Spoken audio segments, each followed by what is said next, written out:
Islamic, so, you know. And then, of course, this one over here is kind of funny. You have Barack Obama. This is supposed to be like the new modern-day train. And then you have Sarah Palin, you betcha, little toy train, but you can't really see it. Just thinking she they'll remember in the history books. But for what reason? There we go. A change to the map that might get more Americans to pay attention. Isn't that kind of our society? Monday Night Football, we have higher ratings for Monday Night Football or the Super Bowl or the World Series, probably because the Yankees are playing, but the World Series than we do for elections and coverage. Why is that? Because they're more interested in right here. They're more interested in football rather than what's going on. So why is there a higher interest in football than, you're right, they're more interested, but why? It's entertaining. We're not educated enough to be interested in elections. We're not educated enough. Don't we go to, you know, don't we graduate from high school? Most people graduate from high school. Some people go to college. General knowledge. It's not higher level thinking. Football is higher level thinking? No, that's general thinking. That's why everyone can relate. So you're saying politics is just this kind of this ethereal realm that people don't get into? People don't want to, yeah. I'd say it's not so ethereal, but it's up there. Back here. Maybe people just don't know what's going on down there. And like they just ignore it and go to like football, something they do know. Yeah, don't talk politics to me. Anybody ever heard that? Maybe in your homes, right? Right here. A lot of people I know, they don't like to talk about politics either because it's too heated of a debate. They're too stubborn. They're not reminded, or they just don't want to deal with it because it's too much work. Good. Back here? I just think something it doesn't directly affect us as a person as opposed to what our favorite football team will be playing on the football. Yeah, fantasy football. Hey, that's me, right? It affects me, personal. How many football players ever gave you money? I didn't think so. Okay, over here. Somebody had their hand. I think that a lot of people in general are lacking a basic Socratic knowledge that's really needed, common sense, if you will. And that's what politics is really filled with. You know, just because you graduate high school. Okay, wait. Okay, that's oxymoron, isn't it? That politics is filled with common sense? Well, there's... Are you serious? It's a lot more really? sensible than football. I don't know. Yeah. So it comes down to, and I think we can all agree, interest. Right? Interest groups. Interest groups. Interest. Didn't Madison talk about, like in Federalist 10, about, remember Unit 2 stuff? Factions and special interest groups. But our society is really fragmented. Think of all the different interest groups that we've fragmented into. I mean, and after 200 years from when our country was founded, don't you think there's a lot more interest groups of today than there were then? Yeah, because it changes all the time. Yeah, we have a lot more, millions more people, right? We have millions more people involved and in different interests. So yeah. Last mission over the north. For the Western Herald. It was an old cartoon that they brought back and it's being used. It was in the one of the major magazines. Obviously, you're dropping bombs, but what do bombs cost? Money. And it's referring to the billions of dollars that we are spending on military around the world. Of course, California, we have no problems in California. No. As an assistant principal for one of our high schools, I can tell you that money's an issue.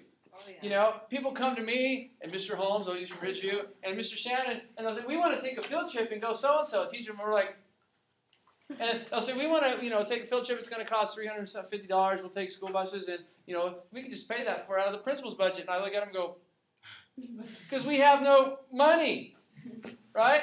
We have no money because our state is bankrupt. The economy is, we're already several $billion in the hole. And come Jack, how many ever go to summer school, get ahead in PE, right? Maybe you academy kids or you honors kids or band students, you had PE or something over the summer so you get, free up your schedule during the regular year. Yeah, you know what I'm talking about? Some of you guys have done it. Well, you know what? Next year there may not be any summer school. The district spent $3 million on summer school last year. Guess what? We have as a district right now, the high school district, about $1 million for summer school set aside. Guess what? That $1 million might get swept up because when January comes and they do the revise, because we're billions of dollars in the hole as a state and the district's going to get even less money, we're going to have to cut. Remember the argument? Should we have 3 teams, varsity, JV, soft? You see, money and the economy, Republican, Democrat, all the politics involved, does come down and affect you, doesn't it? Yes. Or maybe after you graduate it won't, but maybe you'll be out in the real world, it will, right? The real world. But maybe you have a little brother or sister that's going to be in school. Maybe they're not going to be on a team, or maybe they're going to be affected by less books or less newer books or no uniform. I mean, it's going to affect everybody at some point in time. I just like the slide. That's why I had to put, because he represents the state, right? Of course, this is supposed to be who? Anybody recognize this? No. Rush Limbaugh. I am the face of the Republican Party. Haven't you ever heard Rush Limbaugh? Right? Okay. That's so weird. That's exactly how I always picture them. I am the face of the Republican Party. It's kind of funny. Rush Limbaugh, some of the things that he was saying this last year, very controversial. Very controversial. I'll make a comment about that later on when we talk about Rush, for example, said this last year that when Obama took the oath of office, he said, I hope Obama fails. Well, to be a good citizen, don't you want your country, classic Republican, to be successful? So he said he wanted Obama to fail. Why did he say that? He didn't like the philosophical, ideological beliefs of Obama. And he's afraid that if Obama's policies and philosophy works, it could be the end of his ideal. Okay? Right here. I saw an interview of him. He said that he just wanted Obama to fail, but his country to thrive. Right. He does.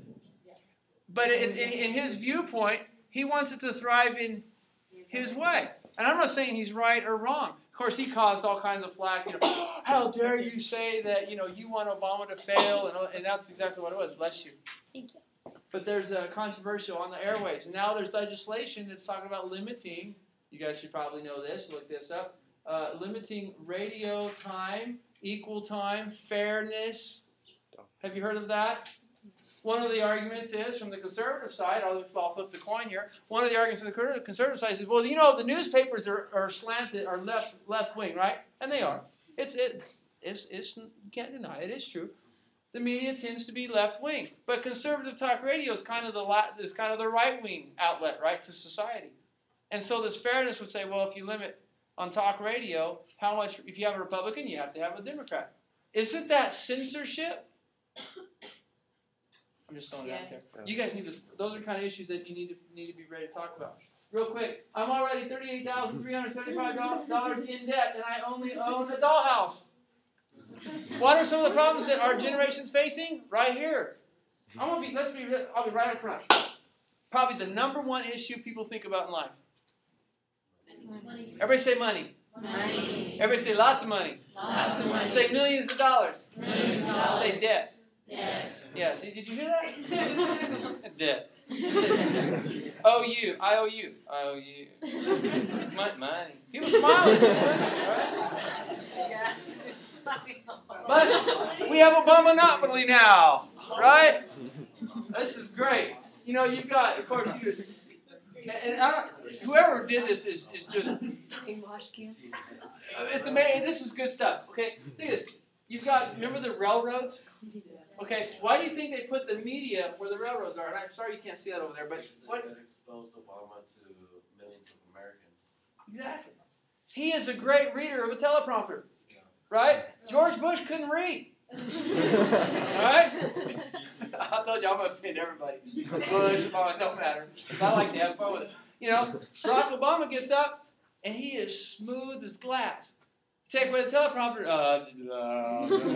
right? Bush, he couldn't even read, right? But Obama has used the media very, very well. His whole election, how he got, remember using the internet and getting small groups in small areas to go out and campaign and get on the issues? He used the media like no other president has ever used the media before. Somebody say he used it or abused it. He used it, and it worked. He was successful at it. To send out the message that he wants to send out, whether you agree or disagree with the message, how he used the media was successful. And so there's other things, and we don't have time to go into all of it, but it's a pretty interesting slide. Here's another one. All right, I'll read it. Reporting live from Obama's little finger.